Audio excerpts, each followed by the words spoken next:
Hey Leo, your May tarot reading is ready. I'm Eleanor. Welcome to Pink Pearl Tarot. Your main theme for May is Earth, and it says home. And then your happiness affirmation that goes with that, it says communicate, share your wants and needs.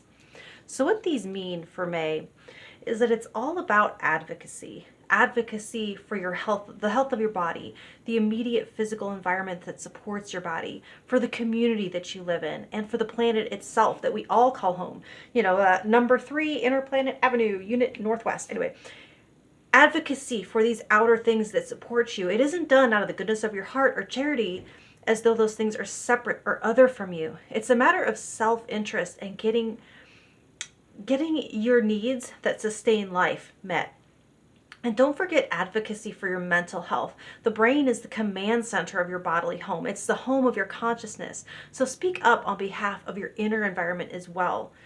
No one can just know. No one can guess. And the most effective way to get needs met is to identify for yourself clearly what they actually are. And then look closely at the things that you want and then show your work on how that would actually meet that need, or maybe it won't. And then speak out loud in plain, concrete language. So for a card of empowerment to do just that, that's my first question, is something to help you with that. You have the Ace of Blades. So this could not be more perfect. It's speaking plainly and directly to the point.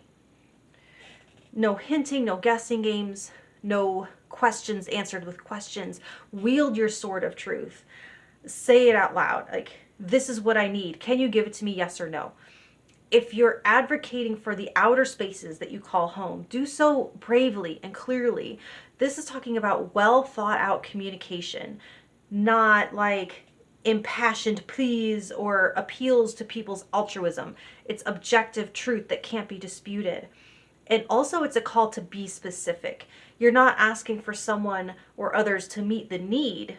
You're identifying the thing that will meet that need and then asking for that thing specifically. So it's like, instead of saying, hey, protect the wetlands, it's like, hey, plant native trees. Or instead of, I need you to make me feel safe, it's, I feel unsafe when you take longer than 24 hours to text me back. Can you do better? See what I'm saying?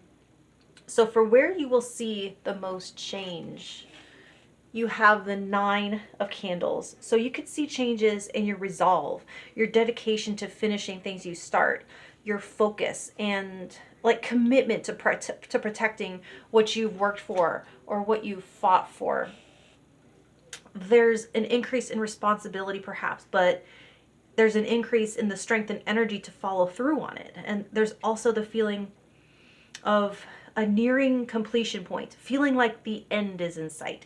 And the change that brings in is like getting a second wind, a burst of renewed energy. It's like when something could possibly drag on indefinitely, there's a part of us that wants to just give up just to make it end. Or we conserve so much energy that we don't make any progress. But when we get that signal from the universe that it's almost over, that this is the last leg, the last bout, there's this surge of ferocity to make sure that we finish on a high note and to finish strong. So for what will be your biggest obstacle, you have the 3 of Sigils. It is hard to work with others sometimes. I know we can sometimes feel like we get more done on our own, and sometimes you might be right. But the goals that you're working towards in May could just have to be group efforts in order to see progress. And that means having to trust others to do their part and surrender a little bit of control so that you can save your energy to do your part the best that you can.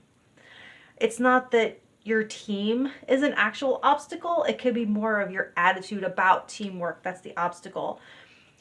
And you very well might be building a reputation for yourself or trying to build something in this world. And the fact of the matter is there will always be interactions. This whole hyper individualistic, I did it all completely myself out of materials I pulled from my own body in a vacuum, it just is not real. Let others help you. And also accept that life is an interface-based experience. Humans are a communal species. We are better together, and there's reasons that division is being fostered and cultivated right now. So for the best thing about the month, question 4, you have the Mother. This is a special oracle card that's unique to this deck, and it indicates the experience of unconditional love and interconnectedness. The human family is also a home of sorts.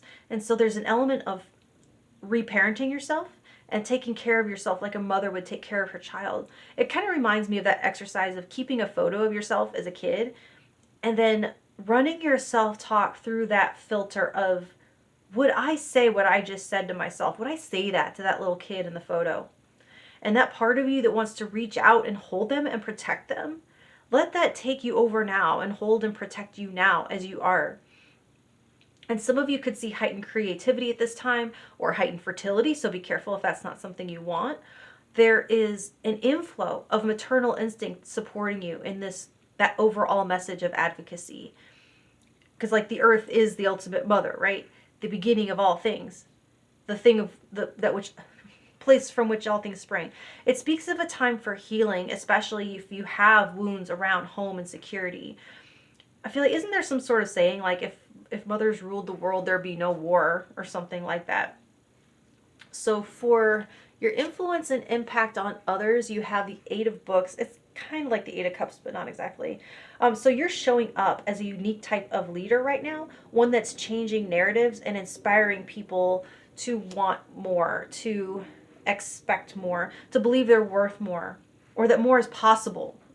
It's like you're a way shower towards more, is my point. And you're probably doing that with your words, with that Ace of Blades, with information that match your example, your example that matches your word. And when others see you not giving up, then they can't justify their excuses for giving up anymore. And I could easily see some of you being part of this group effort with that Three of Sigils, you being the heart of it, the one with the vision. So for what opportunities you should be looking for, you have the Hierophant.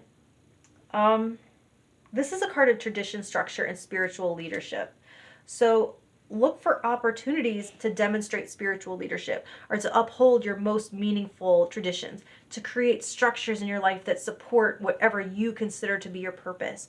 So you're looking for opportunities to create order out of chaos and even package something abstract into something useful or more accessible. Whether that's for yourself or whether you do it for others, it kind of take what resonates. But for some of you, this is opportunities to join forces and connect with something bigger than yourself, like an organization to affect large-scale change. So for where you will find the most support, you have the Four of Books. You're supported by what you've learned from past experience and what might seem like an almost boring period of time, but that gives you time to actually look at some of those lessons that you haven't had time to unpack. And you're supported also by a healthy skepticism that hasn't yet developed into cynicism. Also with this, there's like a collective shared disappointment that fuels change. So when you realize it's not just you, but that everyone is feeling let down, that common ground can be very supportive for change. So for your self-care directive, you have the 10 of Candles. So be mindful that you don't take on too much and overburden yourself. Be honest about how much you can handle and definitely don't overextend that limit. You might have to say no to some things. And with that message about advocating for your needs, maybe that means asking for help and shouldering some of the responsibility or some of the burden of something that's on your plate. It could mean delegating or outsourcing. It could mean advocating for your alone time and not committing to going out if it would make you feel put upon or like it cost you time that you needed to do something else. Budget your energy wisely. So that's what I have for you, Leo. Much love, and I'll talk to you next month. Thank you.